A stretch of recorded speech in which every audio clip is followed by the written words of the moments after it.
Iran ইসরায়েলের চলমান সংঘাত গড়িয়েছে সপ্তম দিনে। এমন সংঘাতের মধ্যেই চীনের পর এবার সরাসরি ইরানের পাশে দাঁড়িয়েছে উত্তর কোরিয়া। শুধু পাশেই দাঁড়ায়নি পিয়ংইয়ং, সেই সঙ্গে ইসরায়েলকে মধ্যপ্রাচ্যের ক্যান্সার বলে আখ্যায়িত করেছে কিম জং উনের দেশটি। এমন উত্তেজনার মধ্যেই বেশ কয়েকটি ক্ষেপণাস্ত্র ছুঁড়েছে উত্তর কোরিয়া। এদিকে বসে নেই তুরস্ক। ইসরায়েলের আগ্রাসনের জবাবে সর্বাত্মক যুদ্ধের প্রস্তুতি নিচ্ছে এরদোয়ানের দেশটি। আরও জানাচ্ছেন শেখ ফরিদ। ইরান ইসরায়েলের চলমান উত্তেজনার মধ্যেই বেশ কয়েকটি ক্ষেপণাস্ত্র ছুড়েছে উত্তর কোরিয়া। ১৯ জুন এক প্রতিবেদনে এমন তথ্য জানিয়েছে বার্তা সংস্থা রয়টার্স।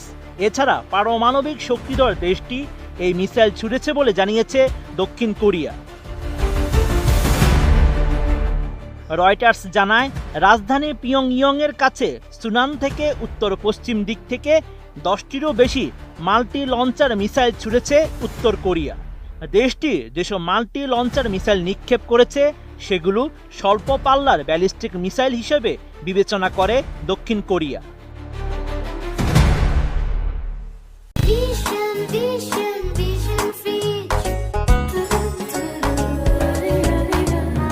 এদিকে ইরান ইসরায়েল সংঘাত নিয়ে প্রথমবারের মতো কথা বলেছে উত্তর কোরিয়া। এক বিবৃতিতে উত্তর কোরিয়ার পররাষ্ট্র মন্ত্রণালয় জানায়, বিশ্ব আজ যে গুরুতর পরিস্থিতির মধ্যে দিয়ে যাচ্ছে তা স্পষ্ট করে যুক্তরাষ্ট্র সহ পশ্চিমা দেশগুলোর পৃষ্ঠপোষকতায় ইসরায়েল মধ্যপ্রাচ্যের জন্য ক্যান্সারের মতো এক সত্তা এবং বৈশ্বিক শান্তি ও নিরাপত্তার প্রধান হুমকি। সরকারি এক ভাষণে উত্তর কোরিয়ার প্রেসিডেন্ট কিম জং উন জানিয়েছেন, এই যুদ্ধে ইরান একা নয়। উত্তর কোরিয়ার বাহিনীকে যুদ্ধ প্রস্তুতির সর্বোচ্চ স্তরে নিয়ে আসা হয়েছে। পিয়ংইয়ং কঠিন সময়ে তাদের মিত্রদের ত্যাগ করে না। ইরানকে সম্পূর্ণরূপে সমর্থন করে উত্তর কোরিয়া। মার্কিন সামরিক আগ্রাসন এবং চাপনীতি পিয়ংইয়ংয়ের জানা। উত্তর কোরিয়া তাদের বন্ধুদের পাশে দাঁড়িয়ে আছে। অন্যদিকে ইরান ও ইসরায়েলের সংঘাতের মধ্যে সম্ভাব্য যুদ্ধ পরিস্থিতির জন্য প্রস্তুতি নিচ্ছে তুরস্ক। এছাড়া ইরানের সঙ্গে সীমান্তের নিরাপত্তাও বাড়িয়েছে এরদোয়ানের দেশটি।